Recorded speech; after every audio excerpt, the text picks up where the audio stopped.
আসসালামু আলাইকুম। উচ্চতর গণিত নবম ও দশম শ্রেণীর স্থানাঙ্ক জ্যামিতি 11.1 লেকচার 3-এ সবাইকে স্বাগত। এটা উচ্চতর গণিত 11.1 অধ্যায়। আজকে আমরা 3 নম্বর লেকচার নিয়ে এসেছি। দেখো বোর্ডে একটা টপিকস দেওয়া আছে বা অঙ্ক দেওয়া আছে। একটি ত্রিভুজের শীর্ষত্র যথাক্রমে 3টা বিন্দু স্থানাঙ্ক দেওয়া আছে।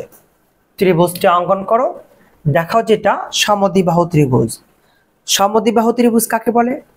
যে ত্রিভুজের দুটি বাহু সমান তাকে সমদ্বিবাহু ত্রিভুজ বলা হয়। তাহলে আমরা প্রথমত ত্রিভুজটা আঁকে নেব। দেখো আমরা একটা কার্তেশীয় ফর্মে টানবো, কোঅর্ডিনেট ফর্ম টানলাম। তাহলে প্রথমটা দেওয়া আছে, এর মান হচ্ছে 2, -4। আচ্ছা, এক্স অক্ষের ধনাত্মক মান ডান দিকে, ঋণাত্মক মান বাম দিকে। ওয়াই অক্ষের ধনাত্মক মান ওপর দিকে, ঋণাত্মক মান হচ্ছে নিচ দিকে। এক্স অক্ষের ধনাত্মক মান ডান দিকে, ঋণাত্মক মান বাম দিকে। ওয়াই অক্ষের ধনাত্মক মান ওপর দিকে, ঋণাত্মক মান হচ্ছে নিচ দিকে হবে। 2, -4। তাহলে এক্স এর মান ধনাত্মক 2, ওয়াই মান -4। দেখো তো 1, 2, -4 নিচ দিকে 1, 2, 3, 4। তাহলে মিলিত বিন্দু ছিল এখানে। তাহলে আমরা এটা দিলাম এ বিন্দু স্থানাঙ্ক কত 2, -4 নিলাম। ঠিক আছে। এবার দেখো বি বিন্দুর স্থানাঙ্ক এক্স এর মান -4, 1, 2, 3, 4 নিলাম। ওয়াই অক্ষের মান +4, 1, 2, 3, 4 নিলাম। দেখো তো মিলিত বিন্দু ধরলাম এখানে। আমরা একটু গোল দিয়ে নিলাম। এটার নাম হচ্ছে -4, 4 হলো। ঠিক আছে। এবার দেখো সি বিন্দু স্থানাঙ্ক 3, 3 দুটো পজিটিভ মান দেওয়া আছে। তাহলে 1, 2, 3, 1, 2, 3। তাহলে আমরা ধরলাম এখানে। ঠিক আছে। তাহলে এটার নাম হচ্ছে সি বিন্দু স্থানাঙ্ক কত 3, 3 দিয়ে বলছে তুমি ত্রিভুজটা আঁকাও, ত্রিভুজটা অঙ্কন করো। তাহলে ত্রিভুজটা অঙ্কন করে দাও। ঠিক আছে।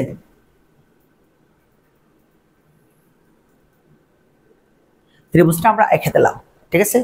আচ্ছা, এখন বলছে যে দেখাও যে এটি সমদ্বিবাহু ত্রিভুজ। সমদ্বিবাহু ত্রিভুজ, যে ত্রিভুজের দুটি বাহু সমান এই ধরনের ত্রিভুজকে বলা হয় সমদ্বিবাহু ত্রিভুজ। ঠিক আছে। আমি কিন্তু বলেছি যে ত্রিভুজ, সামন্ত্রিক, চতুর্ভুজ, রম্বস এই ক্ষেত্রে তোমাকে সর্বদা দ্রুত নির্ণয় সূত্রটা অ্যাপ্লাই করতে হবে, তাই না? মনে আছে? প্রথম ক্লাসে দেওয়া আছে। দেখো আমরা সলিউশনে চলে আসবো। সলিউশন দেখো দেওয়া আছে, কি দেওয়া আছে? এ বিন্দু স্থানাঙ্ক কত 2, -4, বি বিন্দুর স্থানাঙ্ক -4, 4, সি বিন্দুর স্থানাঙ্ক 3, কত হচ্ছে 3। তাহলে আমরা বাহুর দৈর্ঘ্য বের করব প্রথমত এ বি, বিসি, সিএ। অর্থাৎ এ বি, বিসি, সিএ এই বাহুর দৈর্ঘ্যটা আমরা বের করব।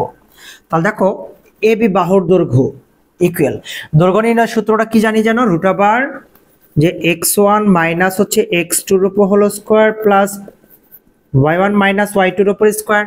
আমরা কিন্তু এই রুলসটা জানি।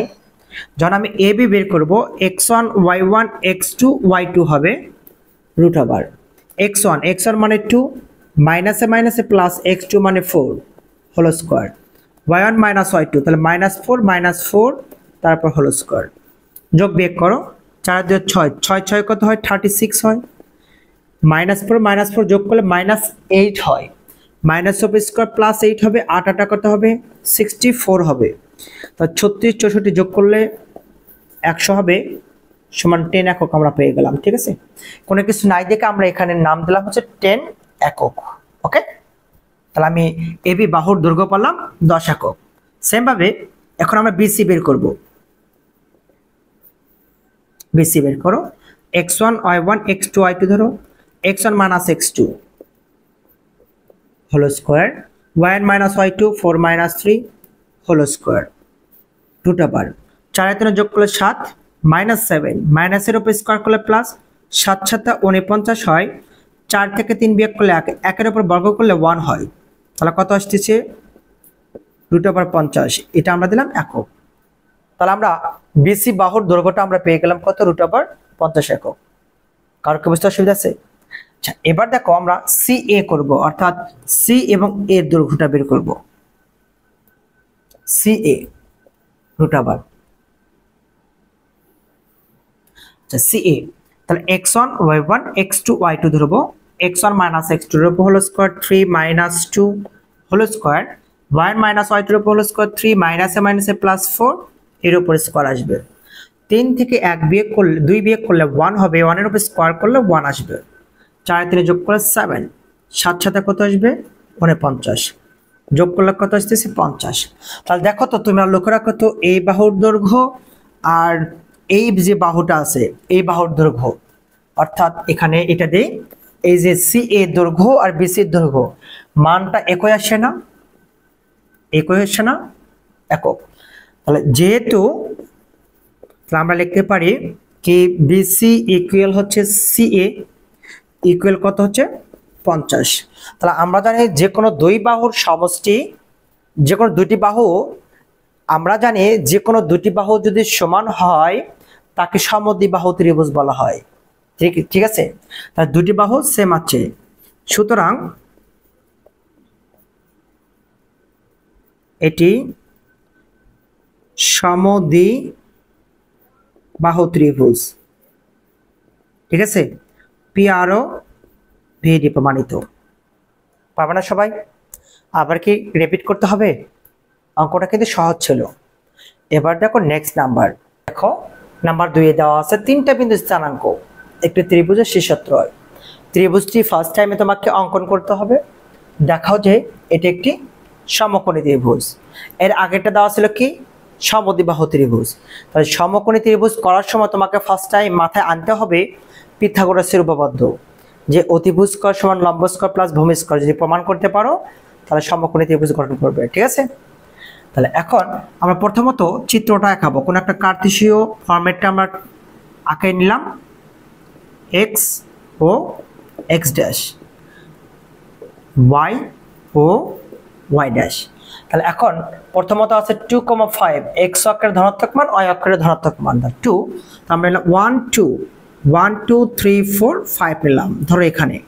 তাহলে এ বিন্দুর স্থানাঙ্ক আসবে কত 2, কত আসতেছে 5 আসলো। আমরা কিন্তু এ বিন্দুর স্থানাঙ্ক পাইলাম। বি বিন্দুর স্থানাঙ্ক এক্স এর মান -1, ওয়াই এর মান +1। তাহলে -1 বাম দিকে যাবে, +1 এখানে, তার মানে বিন্দুর স্থানাঙ্ক হবে এখানে।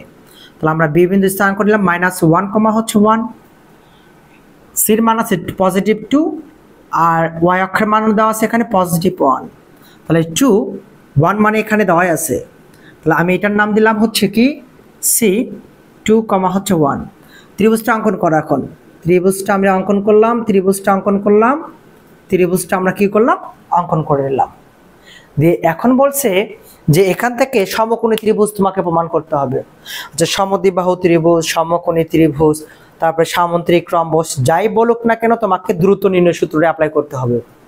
করার পর শেষের দিকে যে অতিভুজ স্কয়ার সমান লম্ব স্কয়ার প্লাস ভূমি স্কয়ার এটা প্রমাণ দেখাতে হবে। ঠিক আছে, তাহলে চলো দেখো সলিউশন আসি।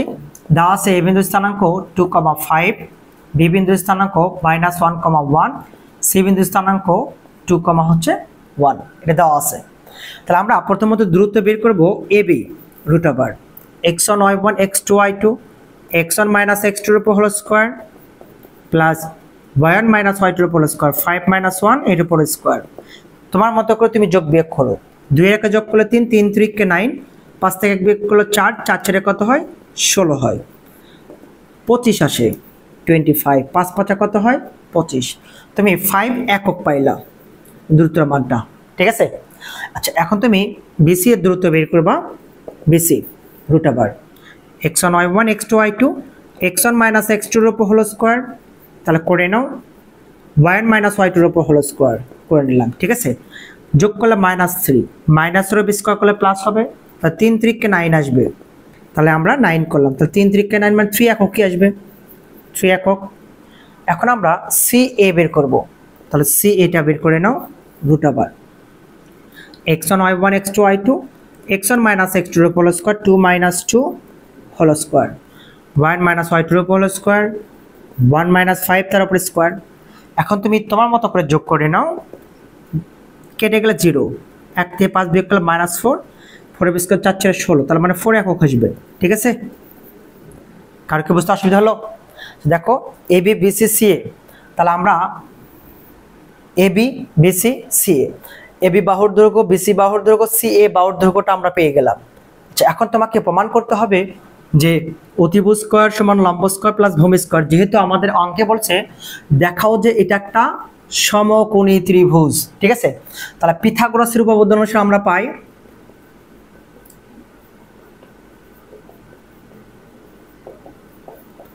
উপপাদ্য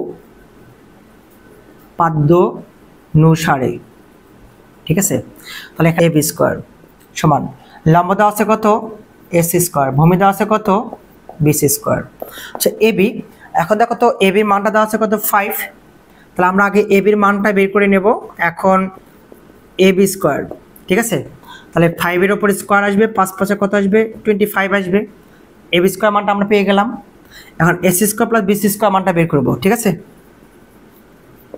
এখন এসি স্কয়ার প্লাস হচ্ছে বিসি স্কয়ার, এসি স্কয়ার, তাহলে এসি স্কয়ারের মানটা আমরা এসি স্কয়ার বা সি এ স্কয়ার একই কথা, কিন্তু এসি বা সি এ, তাহলে তোমরা এখানে সি এটাই লিখে দাও, যেহেতু এখানে সি এর মানটা বের করছে। সি এর মানটা দেওয়া আছে 4, তাহলে 4 এর উপর স্কয়ার করো। বিসি, বিসি মানটা আছে 3, লিখলাম 3, তারপর এরপর স্কয়ার করে দাও। 4 4 16, 3 3 9, 25। দেখো তো এই মানটা 25, এই মানটা 25 আসছে না, অতএব এবি স্কয়ার সমান সি এ স্কয়ার প্লাস হচ্ছে বিসি স্কয়ার, ঠিক আছে। তাহলে সুতরাং এটি একটি সমকোণী ত্রিভুজ প্রমাণিত পিথাগোরাসের উপপাদ্যের মাধ্যমে।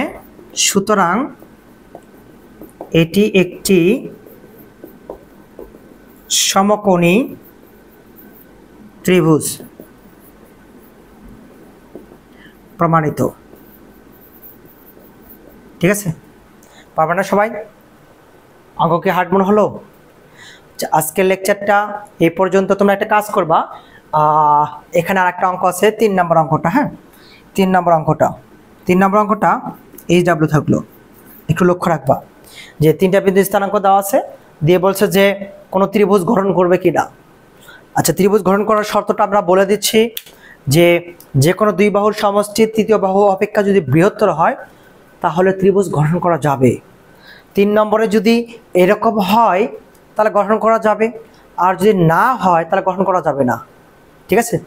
এটা 3 নম্বর অঙ্ক, একটু প্র্যাকটিস করবা। আজকে ক্লাসটা এই পর্যন্ত থাকবে, নেক্সট ক্লাস দেখার জন্য আমন্ত্রণ রইল। ধন্যবাদ সবাইকে, আসসালামু আলাইকুম।